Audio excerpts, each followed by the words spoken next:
From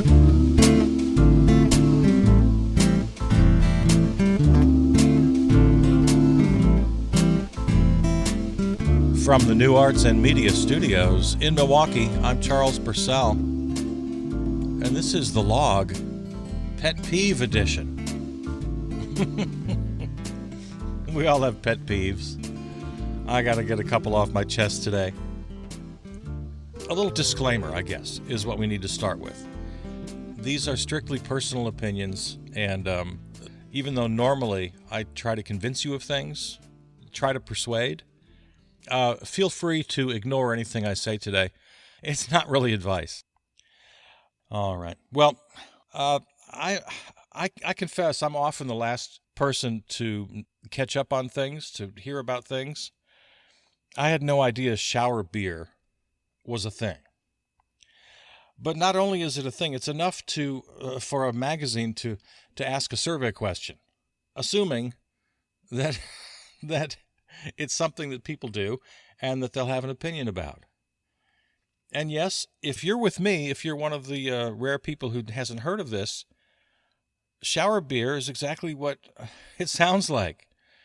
I guess people take showers with a beer. They take a can of beer or a bottle of beer into the shower with them, or a glass of beer. I don't understand this for a second. In fact, I'm looking at a picture here from the website, and it's actually a glass of beer. So it's that full open top, the surface of the beer is open to the environment. It's not even a can or a bottle. It's a glass of beer. All right, so first of all, we know what's happening in the shower, right? There's water splashing around. Hopefully there's soap of some variety, maybe some shampoo. There is a body that needs washing. There are parts of the body that you don't touch through most parts of the day that you're tending to. And you're going to put a glass of beer into this equation and consume it while you're... I don't understand this for a second. What do? Do you wash your face and take a break and then grab a sip? Where do you put it? Where does the beer sit? Do you have do you put it in the soap, that little shelf there for the soap? Do you have one of those, what do you call them? Caddies? Is that what they're called? You have a spot in your shower caddy for the beer? Do you drink while you're scrubbing with one hand and then drinking with the other? Or, like I say, do you wash one part of your body, then take a break? I don't get what's going on. I don't understand this. I don't understand the world. I don't understand my fellow humans. This is just not right. And then, to make it even worse, winning first place in this little survey, the ultimate shower beer, is Pabst Blue Ribbon. PBR. Now, as you may know, I'm not a drinker. I have no opinion about this. But everybody else I know is a drinker. Literally everybody I know drinks beer, and they all say PBR is about the worst beer you can find, except for what's the worst one I keep hearing about? Bud Light, I think. I don't know. Like I said, I'm not a drinker. But PBR is number 1, and Miller High Life is number 2. All right, we're not going to spend any more time on this. I'm having a hard time with the fellow humans today. I don't understand you guys. I try and I try. I just don't get it. All right, shower beer. It's the Log Pet Peeve Edition. I once was in a theater production. I've told you about my time at Dudley Riggs' Brave New Workshop and Instant Theater in Minneapolis, a great improv theater, the home of Al Franken. A couple of other luminaries went through the Riggs workshop, and I was a part of the resident company there for a couple of years. And in a moment of frustration, I just said right out loud, God, I hate theater. And my friend and fellow actor Josh knew immediately what I meant. He said, "I know, right?" Absolutely. This might be hard to explain to lay people. If you're not a theater person, if you haven't spent time, and I mean real time, professionally, all day, all night, in a theater, there's this weird sort of oxymoronic feeling you have that the more you love theater, the more you hate it. In fact, the reason you hate theater is because you love it so much. It's hard to wrap your head around this, but Josh knew immediately what I meant. I felt a great kinship with my friend and fellow actor Josh in that moment. The more you love something, the more you're disappointed when it lets you down. The more you depend on something for your happiness, the more crushed you are when it doesn't meet your expectations. The more you love theater like a vocation, like a religion, you're devoted to theater. The more you love it, the more angry you feel when you see it disrespected, when you see it done poorly, especially in your own company. Or, God forbid, when you go to another company to see a fellow actor or technician or director, writer, someone you know in the theater community, and you go to see their production, and it's just bad. And you can see the disrespect. So the more you love theater, the more you hate it. You just feel like you're constantly on this precarious position, right on the precipice of either success or failure, and the potential to either reach unimagined highs or, on the other hand, unimagined lows. Both possibilities are just right there within a hair's whisper of each other at every moment. So that's the way I feel about theater. And I've been off the stage now for quite a while. It's been several years. I keep telling myself I'm going to get back on the boards, as they say. But it's been a while. It's really been quite a long time. A couple of years ago, I had a friend in from out of town. So, an out-of-town guest. We look in the local listings here and try to find some good local theater, because we love theater. And it was this just dreadful production. I'm not going to name the theater. I'll tell you this much. It's a small theater here in Milwaukee, and this was a few years ago, so I'm not even sure if this particular theater company even still exists. They come and go, sadly. Talking about that precarious situation. But it was a dreadful production in almost every conceivable way. The space, the performance space itself was dingy and poorly lit and poorly designed. And you can't use money as an excuse. A lot of these theaters are running on, pennies. They can't afford. But these were the kinds of aesthetics that you could have fixed without a dime in your pocket. These were just poor choices. So the space itself was shoddy and not clean. The set pretty much didn't exist. Poor theater companies with no resources, with no money, they go with the bare set and just try to convince themselves that it's cool. All right, okay, I get it. But you know what? You could scrape together a set occasionally. I can't tell you how many small theaters I've been to who go that route. Advice, cut it out. It's been played just forever and ever. The bare set and leave it all to the imagination. It was clever when when they first produced Our Town back in 1940 something. Yeah, it's not clever anymore. It hasn't been clever for 75 years. And if you do it, here's some basic theater production clues for you here. If you're going to go with the all black set, the black box kind of thing, you got to use flat paint, not there's two kinds of paint. There's the sheen, the sheer, whatever you call it. What is it called? It's flat versus what do you call it, painters? I've forgotten now. The shiny kind. paint either shines or it doesn't. It either reflects light or it soaks up light. Well, if you're going to go with the whole black box idea and go with a plain set, then you got to use the flat black. Otherwise, it's just reflecting these bright lights, and it looks horrible, and you're missing the whole point. It doesn't soak up the light. The whole point of using black paint, an all-black theater set, is so that it absorbs the light being shown upon it. So you shine a blue light on a flat black set, the set becomes blue. You shine golden light, it becomes golden. You shine green light, it becomes green. That's the beauty. But if you're using that shiny paint, it doesn't work. So there was that. The play was bad. The writing was bad. The direction was horrible. The acting was even worse. It was just a train wreck from top to bottom. Every conceivable component of this play was terrible. And I have an out-of-town guest, a friend who I only see maybe once a year. It was a bad, bad night. And plus, I love Milwaukee. Milwaukee's my town.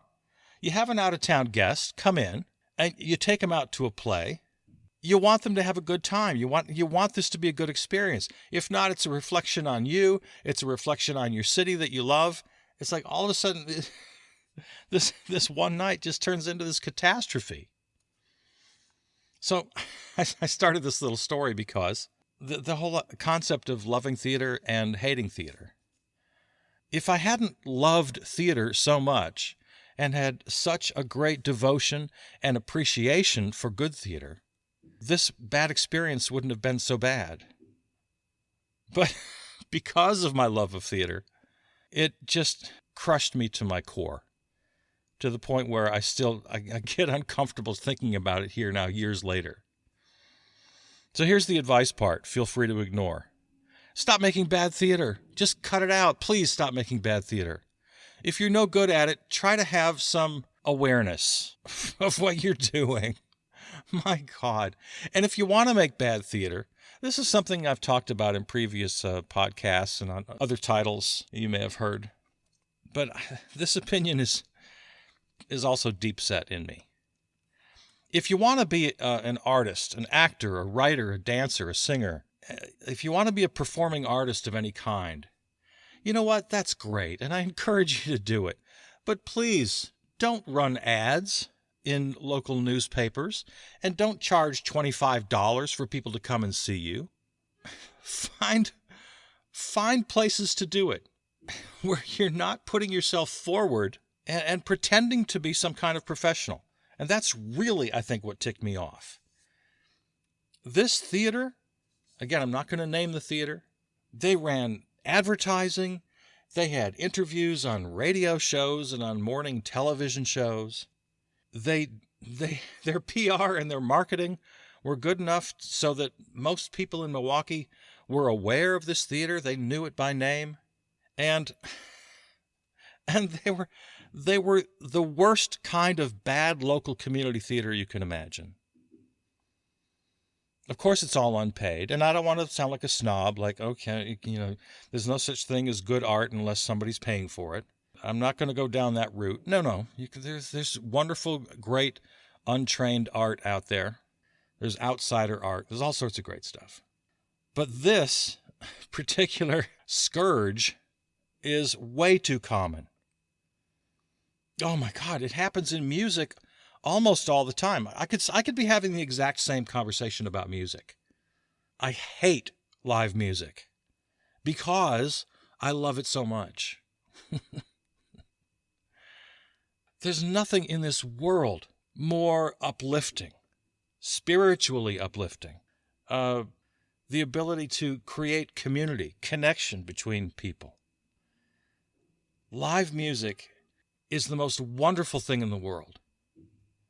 And most of it just sucks. It's just people with day jobs up there displaying their hobby in front of paid customers because venues are either too cheap or they can't afford to get real professionals. And again, it's just like the theater thing. I think people in these bands they've convinced themselves that they are professionals. They're out there working. Here again, just like this theater I'm not naming, there are dozens of musicians out there that I also will not name. They're out gigging every single weekend, sometimes 2 and 3 and 4 and 5 gigs a week. And they're making money, and they've got all their fans on their Facebook page, and they're thanking them for their support. And everybody's so happy. So who am I to complain? Everybody's so damn happy. But here's my problem. They're horrible. They suck. They're not good. It's not good music. It's the same crummy cover band songs you've heard a million times. And musically speaking, all the basic elements of music, rhythm, pitch, it's so substandard. I don't know what the percentage is, but on any given night, it would be an interesting discussion for you and I to have. What's the percentage of music out there, live music, it's just not good. It's just literally not good at all. I want to say 75% of all live music sucks. And the sound guy sucks. There's always too much bass. It's like all you can hear. Boom, boom, boom, boom, boom, boom. And it's just these crummy bar bands.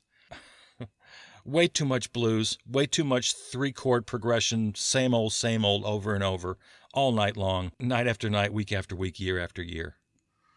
Ugh. I just wish so much of it wasn't so damn bad. I hate live music because I love it so much. All right, it's the log pet peeve edition, and God, this feels good. I wonder if you agree with any of this. Or are you just ready to hang me from the highest tree right now?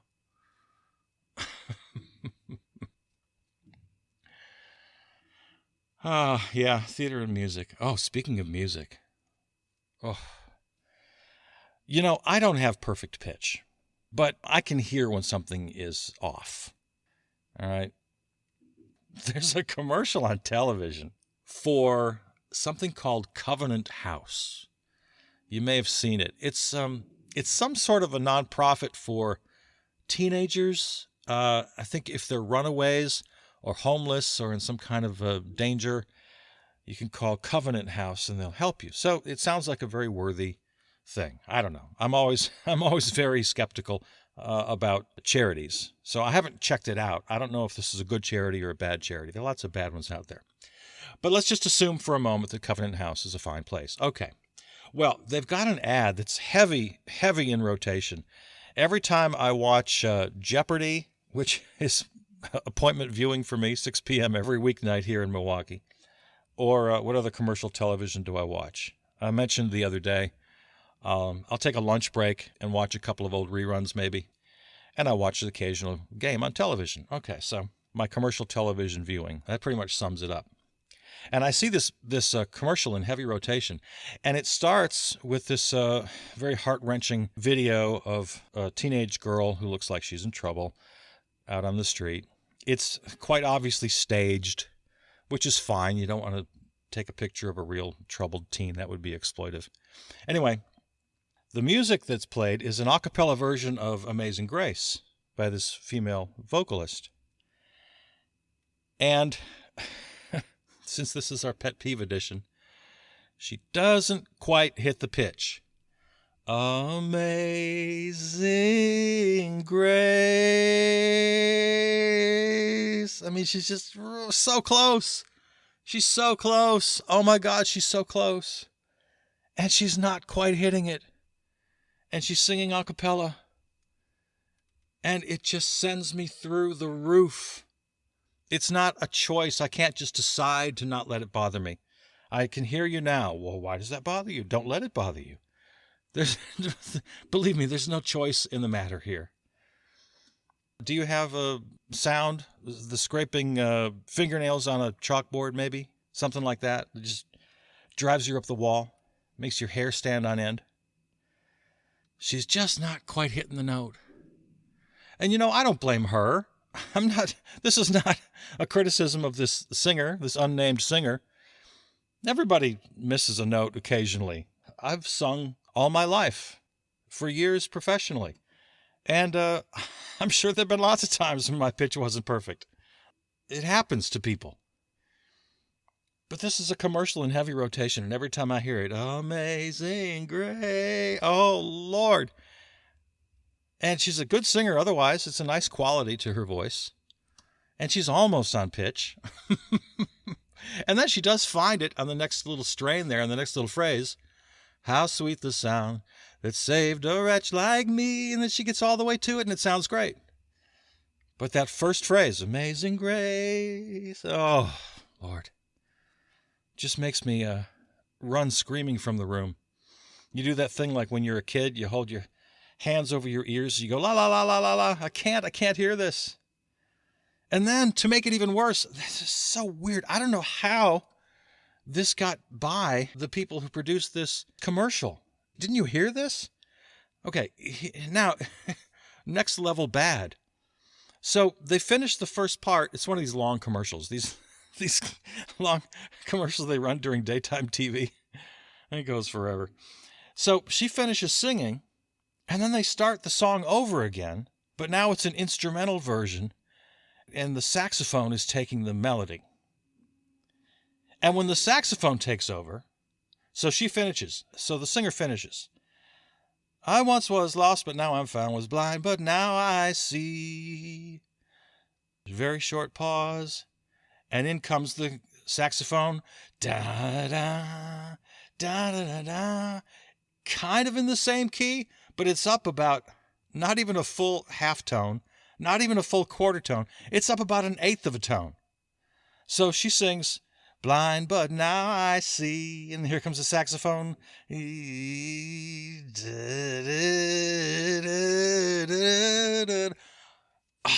It's one thing if it's a half a step or a full step. That's fine. That's a common practice, to put a key change in the middle of a song. A little modulation there. It's often very effective. It builds intensity. But this is not that. No, don't mistake it for that. They're in the same key, but now they're off pitch by a good eighth of a tone. Same key, not a modulation, just completely out of pitch. And I'm not a perfectionist. Like I said before, with the amateur actors, amateur artists, find a place to do what you do it with your friends and family. You should have open mics or whatever you need to do to get some experience and some practice, and you all support each other. That's fantastic. There's nothing in this world better than that. I wholeheartedly support you. But the minute you start putting yourself out there as a professional, and then when it literally is your job, people were paid really good money to put together this commercial and to hire musicians and to hire singers and to hire producers and directors and writers. When it's your job to get it right and you don't get it right, it makes me nutty. If I dropped in on your little basement rehearsal of your little band, I wouldn't sit there and criticize you. Go, you're a quarter tone off pitch. No, I'd be a nice guy. I am a nice guy. But when it's your job to do it, and I'm your captive audience, oh, Lord. It's the log pet peeve edition. I think we've landed mostly on music and television and theater here. Let's close with another commercial that I've seen, also in very heavy rotation. Now, this is one that I bet might be one of your pet peeves, because anybody I've talked to about this, everybody seems to hate the J.G. Wentworth commercial. All the opera singers on the bus, if you have long-term payments but you need cash now, call J.G. Wentworth, 877-CASH now, 87, that one, okay? People hate that commercial. I love it. I find it delightful. And they're all very good singers. They're all on pitch. And their performances are funny and campy and hammy, and I just think it's I'm endlessly entertained. And it's been on. My God, that commercial's been on for years and years and years. J.G. Wentworth, 877-CASH now. Well, here's my pet peeve, though. They have another commercial. Have you seen this one? There's this guy, I don't know, in his 20s, mid-20s. He looks like he's got a little beard. He's sitting on his couch, eating some pizza, watching TV. Looks like kind of a slacker, kind of a slob. And this commercial comes on, the people in the bus singing J.G. Wentworth. And then in this sort of meta commercial, then it goes to him and he makes the call. He calls 877 Cash Now, talks to an operator on duty, and is asking about, I need cash. Yeah, I have a structured settlement, but I need my cash now. So here's why this is my pet peeve commercial. The woman, there are two people in this commercial. There's a woman who, while he's talking to the J.G. Wentworth operator, is very upset with him. And she's giving him dirty looks. And she's cleaning up after him. All this mess he's left on the coffee table. Used beverage container and napkins and the pizza box. And so while he's telling the operator that he needs to find a place of his own, he needs the money to find his own place, there's this woman giving him the evil eye. And my pet peeve is, this commercial makes no sense because I don't know who this woman is. And the people who produced, wrote, and directed this commercial are giving me no clue. Is it his girlfriend? Because it kind of looks like a girlfriend-boyfriend situation. But why is he telling the J.G. Wentworth operator, with her standing right next to him, that he needs his own place? Have they already discussed the fact that she's kicking him out? There's some relationship details here I need to know. But the problem is, she looks quite a bit older than he is. Not a lot older. She looks maybe 30-ish. I don't know. It's hard to tell. So I'm thinking, wait a minute. Is this a girlfriend-boyfriend situation? Is this woman, this actress, supposed to be playing his mother? Is he supposed to be a lot younger and she's supposed to be a lot older than they look? Is it his older sister? And if so, why in the world would any woman, boyfriend, mother, or sister, be cleaning up after him? Why would that woman be cleaning up his mess? Mother, sister, girlfriend, I don't know who this woman is. They don't bother to give us any more clues or to explain the relationship. It's infuriating, and it's my pet peeve of the day. The J.G. Wentworth commercial. The young guy with the beard trying to get his cash, and this woman of relationship status is highly dubious. I have no idea what's going on between these two. I don't get the humans. I don't get them. What are you doing, humans? All right. Well, that was my pet peeve edition. So once again, please feel free to disagree with anything I said today. All strictly personal opinion. Well, we'll have to do another couple of pet peeve editions down the line. But next time we speak, we'll get to the more trivial headline news of the day, especially politics. That's usually what we're about around here. All right, I love you. I'm Charles Purcell.